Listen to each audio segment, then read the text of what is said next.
A história das pandemias e o poder regulador do Estado.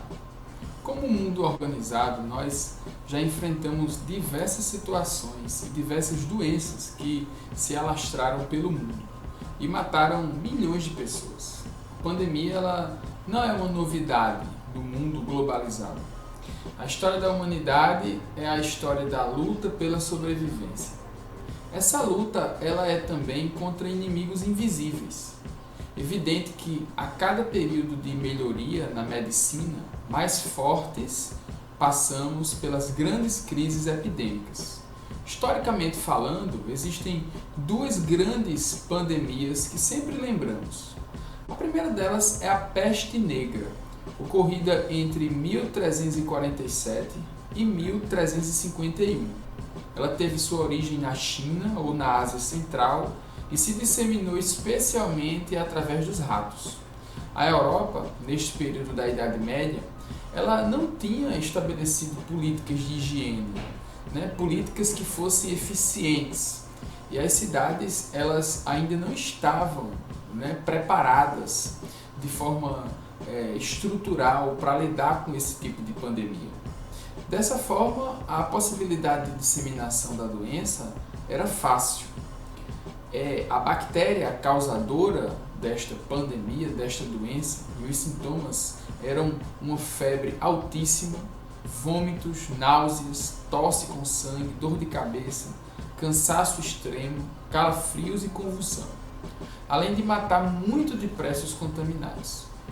Outra gripe forte, a chamada gripe espanhola, também matou bastante em meados de 1918. O mundo, que acabara de sair da Primeira Grande Guerra Mundial, sofria agora com milhares de mortes, promovida por um inimigo comum e invisível. Não há confirmação de que esta gripe surgiu na Espanha. Alguns falam que foi proveniente dos Estados Unidos. Entretanto, as primeiras notícias de morte são veiculadas na Espanha, incluindo a morte do rei espanhol Afonso XIII. No mundo, ela matou entre 30 e 100 milhões de pessoas. Matou mais que a guerra. Entretanto, os dados são difíceis de provar, tendo em vista a quantidade de países envolvidos. No Brasil, o presidente Francisco de Paula Rodrigues Alves, eleito em 1º de março de 1918 para reassumir a presidência, morreu vítima desta gripe. A reflexão sobre o poder do inimigo invisível que nos leva para a certeza de que precisamos de prevenção das doenças é muito pertinente. Também nos lembra que precisamos de uma forte regulamentação nos processos de implementação de políticas públicas de saúde, tanto por parte do Estado como por parte dos cidadãos, que devem fazer sua parte nas práticas de higiene e até mesmo na etiqueta de comportamento. E aqui nós temos duas questões importantes. A primeira é a certeza de que devemos atribuir ao Estado essa estruturação e essa organização social. Apesar das fortes correntes que desejam eliminar o Estado ou tendem a uma forte luta e descrédito ao poder e o papel que o Estado tem, sabemos que as teorias de afirmação com tendência mais anarquista ou até as convicções de que o Estado atrapalha, em momentos como este de pandemia, temos tendência a saber que o poder e a presença do Estado é uma questão fundamental para a regulação social. Estabelecimento de leis, presença forte em dimensões essenciais da sociedade, são papéis estruturantes da sociedade moderna, especialmente para a assistência aos mais vulneráveis, como no caso de pandemias como esta. Max Weber estabelece que uma das características mais fortes do Estado é o uso da violência e da repressão, ou seja, é um poder devido e regulador das demandas sociais. O Estado pode ser e por vezes é repressor. Entretanto, a garantia das liberdades provém da garantia da ordem. Este limite acerca da garantia da estabilidade e da repressão é administrada pela democracia. Por isso, Churchill afirmava que a democracia ela é a pior forma de governo, com exceção das demais.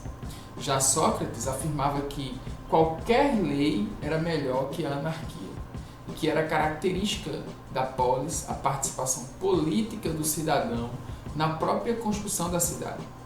A segunda questão fundamental é esta, ou seja, a participação individual, pessoal, na construção da cidade e, consequentemente, na estruturação da ordem. O indivíduo deve participar ativamente da construção da cidade, com a sua capacidade individual, com empreendimento e tudo o que compõe a personalidade do indivíduo, tendo por liberdade para assim o ser. O Estado não deve regular aquilo que extrapola sua obrigação. É sempre repressor quando o Estado interfere em questões religiosas, por exemplo, ou quando deseja interferir violentamente na formação educacional. Entretanto, os indivíduos devem também, em respeito à coletividade, seguir as leis e regras do Estado. Neste caso, em relação a pandemias, não é diferente. A população deve participar ativamente como pode diante das pandemias. Deve-se respeitar as exigências sanitárias, correndo o risco de responder judicialmente se for um promotor da doença na cidade, colocando outros em risco. Ainda há muito a dizer sobre como nós devemos enfrentar crises mundiais no que diz respeito à coletividade. Também ainda há muito a dizer sobre até que ponto o Estado ele deve regular de frente situações de crises mundiais. Mas uma coisa é certa, sem uma estruturação de leis maiores, é difícil que indivíduos decidam por si só promoverem o bem para todos de forma comum. Aí já é uma questão de educação, formação e consciência pessoal, a qual o Estado não pode ou talvez não consiga alcançar. Eu lembro a você da importância de você curtir, se inscrever no canal e compartilhar esse vídeo. Valeu, pessoal, e até a próxima.